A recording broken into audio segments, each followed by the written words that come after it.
Korean na by now put the chana toma, nane natom being, Kamyaro own now neo, na low neo, matawa, Kamyaro akuchima, yet lonely, nari, jar and mean solution, Nia the gamadi, Yishu John, or being the yahord, nari, di, paya, John, is a Kamyaro Johnny, as well. Akuleshi, 3 times that Facebook bomber, Gigi, the dog bomber, Veggie, Nia the Gama, Tana, the Danny, the yahord jet, Yishu. အကြောင်းလေး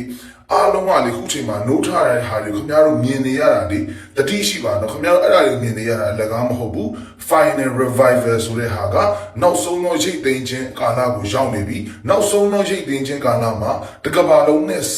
အကုန်လုံးပေါ့နော်ဝိညာဉ်တွေအားလုံးနှုတ်ထားမှုဖြစ်စီပြီးမှ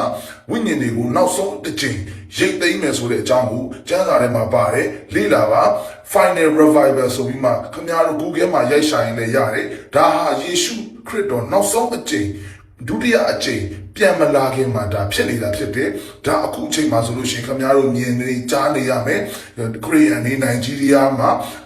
စူတောင်းခြင်းအဖြစ်ဒီလိုအသက်ခံနေရတယ်10နဲ့ချီခရီးယန်တွေယုံကြည်သူတွေအသက်ခံနေရတယ်အမေရိကန်မှာတိုက်ခိုက်ခံနေရတယ်ဖျားเจ้าတွေတိုက်ခိုက်ခံနေရတယ်ဒါဘာလဲဆိုတာနောက်ဆုံးသောကာလ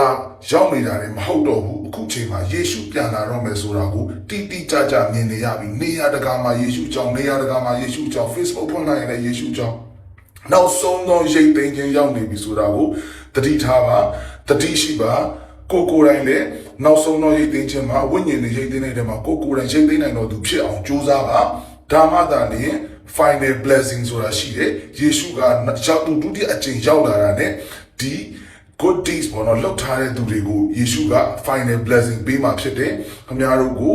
ကောင်းကြီးပေးမှာဖြစ်တယ်အဲ့ဒီတော့ဒီရိတ်သိမ်းခြင်းထဲမှာကိုယ်တိုင်ပါအောင်ကြိုးစားပါတေချာလေးလာပါနေရာတကာမှာနှုတ်ထခြင်းတွေဖြစ်နေတာအလကားမဟုတ်ဘူး final revival ဆိုတဲ့အခြေအနေကိုရောက်နေပြီနောက်ဆုံးတော့ရိတ်သိမ်းခြင်းပြီးရင်ယေရှုဆင်းလာတော့မယ်တတိရှိပါမရှက်နဲ့မကြောက်နဲ့ပြောပါယုံကြည်သူညီကိုမောင်မများအပေါ်ဖျားသခင်ကောင်းကြီးပေးပါစေကျွန်တော်တို့ခန္ဓာကိုယ်အတွက်အစာအာဟာရလိုအပ်တယ်လို့ကျွန်တော်တို့ဝိညာဉ်အတွက်လိုအပ်တဲ့နှုတ်ကပတ်တော်ကိုကျွန်တော်ဒီ channel လေးကနေပုံမှန်တင်ပေးသွားမှာဟုတ်လို့ကျွန်တော်ရဲ့ YouTube channel လေးကိုလည်း subscribe လုပ်ပေးဖို့ကျွန်တော်ဖိတ်ခေါ်လိုပါတယ်အားလုံးပေါ်ဖျားသခင်ထပ်လောင်းကောင်းကြီးပေးပါစေ